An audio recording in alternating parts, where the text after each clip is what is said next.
Hi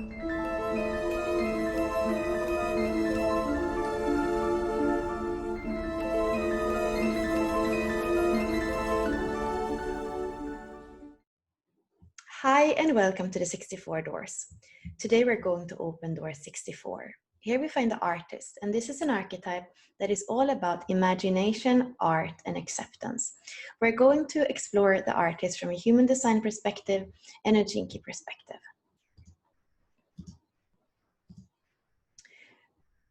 So right now we have the Sun in Virgo in gate 64, the Earth in Pisces in gate 63, and the design part of the cross is the 35 in Gemini and the 5 in Sagittarius. So this is the Rave Mandala, and it's the same thing as the astrological wheel. So you see we have the 12 signs. This is 360 degrees, is 365 days. And here people born in the 64 is going to be over 6 days, and there are 3 different incarnation crosses with the 64. These crosses are the cross of consciousness, the cross of confusion, and the cross of dominion. And you see that all 3 of them have the 64 in the Sun and the 63 in the Earth. But since the angle in the cross is 88 degrees and not 90 degrees, you see that the design part is different. So here we have adventure and natural rhythms. And in the other 2 crosses, we have the tribal leadership and also the artfulness of the 26, which we also call the trickster. So if you have any of these 3 crosses, you're going to have a lot of the flavor of the 64. And together, the 4 gates of the incarnation cross or the activation sequence, if we speak gene keys, is going to make up 70% of who you are, and it's going to speak about your destiny. So it's worth tapping into it. And here for the first one, which is actually Richard Rudd's cross, it says this energy is the ability to seize power through the use of your mental process. You are here to transform your mental pressure to figure things out and communicate effectively to others, turning them into followers. Not everyone can push forward ideas to lead, but you have the energetic design to do so. So interesting to think about the Gene Key book and the Gene Key transmission. I know that this is the incarnation cross of the author. So also make sure that you make your Gene Key chart, because the activation sequence is going to have 1 paragraph on each one of these gates. If we go back to the Rave Mandala and we look at the standard view, we're going to see that the 64 comes down from the head center and it meets the 47 in the Ashna center. Looking in the circuitry book, this is the channel of abstraction, a design of mental activity mixed with clarity. And it says, your mind can either be very inspiring for others or overly confusing for you. The trick is to only use your mind to resolve issues that do not concern you directly, which is kind of funny. And if we go to just the 64, it says people who are under constant mental pressure to make sense out of past issues or events. And that's a little bit where this archetype can get stuck, in that wanting to figure it out. And as all the head gates and even the Ashna gates that are wanting to conceptualize something, they're wanting to they want to understand why, they want to have the answer. But that's for me more the shadow frequency of it. And we're going to see in the Gene Keys that it has much more to do actually with acceptance of not being able to complete anything through your thoughts really, but going beyond that. So let's just jump right into the Gene Keys and look more at the frequency band of the 64 and really see that kind of lower contracted frequency, the tension, where you don't have so much choice, it feels like. And then the higher frequencies where there's openness and expansion and acceptance. So we have the 3 words, and the red word is the lower frequencies. Here we have confusion. It's the victim of confusion, and the reactive and repressive of that is imitating or confused. You can also see that we have this programming partners, the same we were looking at in the Rave Mandala. So there's going to be, it's like a mirror opposite, the 63 and the 64. So doubt and confusion go together, And in a higher frequency, it becomes imagination and inquiry, and highest frequency, illumination and truth. And if we look at the channel here in Integral Human Design, it says channel of realization or abstraction, bewilderment, realization, and myth. So there's something interesting with this last gene key of the whole I Ching that is actually called before completion. And it has to do with, if we look at the 63 and the 64, here the 63 has much more to do with the logical process and the wanting to understand something. Here in the 64 is a much more abstract process.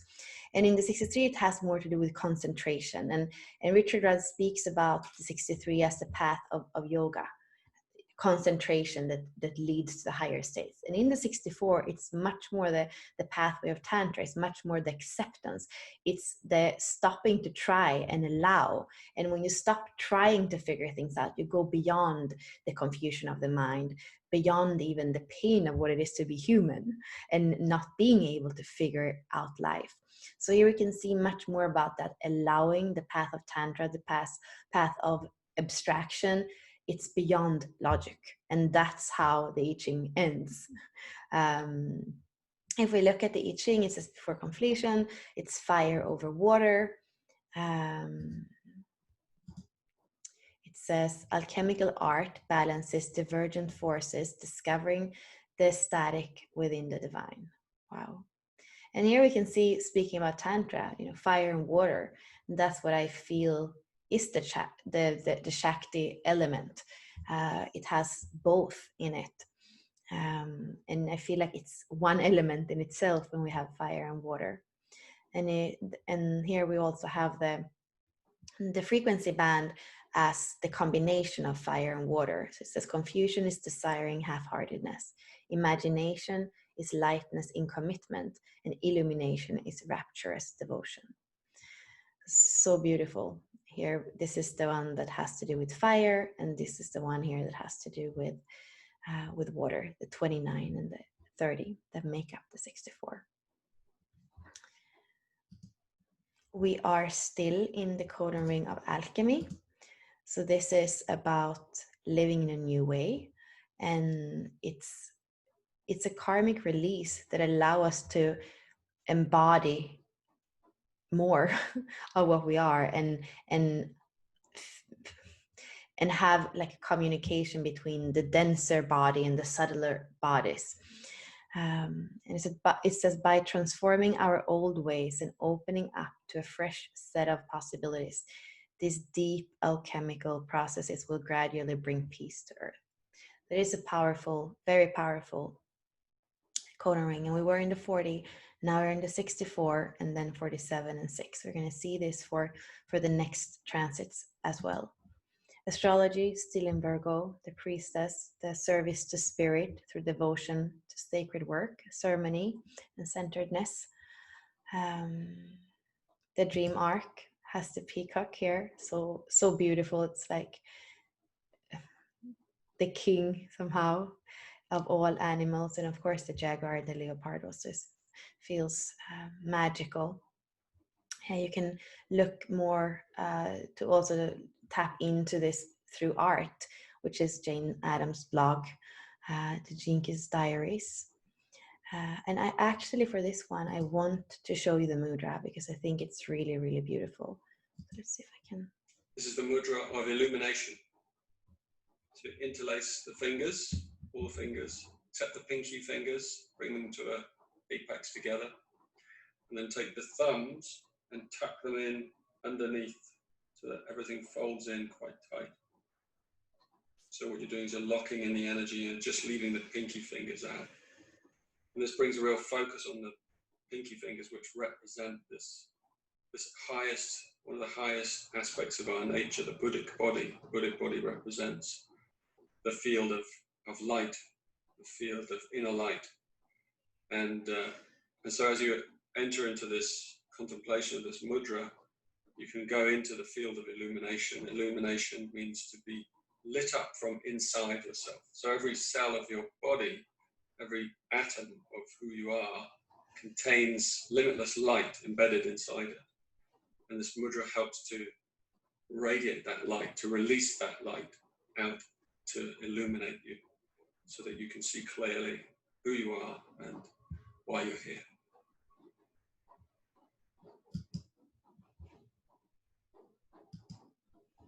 Yeah, that one is powerful, and it's had a little bit of explanation that also tunes into to the ring of alchemy and what it actually is that the 64 is about. So this is a week for you to tune into the head center. If you are into human design, you know that both the 64 and the 63, the programming partner, are in the head center, and it has to do both with our abstract thinking and our logical thinking. And it's a week to contemplate that actually thinking isn't the way out, not the way out from human suffering, not the way out from doubt, not the way out from confusion. That is something that comes beyond thinking. And also it is a week to feel into, or to maybe more than anything become aware of. Right now, when we look at the shadow frequencies of the head center, we have confusion, we have doubt, we have psychosis. The 61 is still activated. We have this conjunction still with Pluto and several planets. So we have a lot of head center energy, and that's what we can feel the power of as well when we look in the media, when we look at people outside, and it's like we think so different things about what's going on, and there is this feeling of not really knowing at the same time, not being able to figure it out. So a week to really tune into more of the collective. This is the last of all the hexagrams. It's before completion. There's something powerful here that I feel is kind of coming to a close before we continue on in the 47, which is that transmutation, that transfiguration in the highest, and the 64 and the 47 are making that channel. So it's powerful energies that are coming in, and the higher frequencies of these three gates are the imagination, the inquiry or the self-inquiry about truth, and then the inspiration of the 61. So can you invite those energies in this week instead of falling into kind of the low frequency that the masses seem to be quite hold down by? So thank you, and I wish you a good week.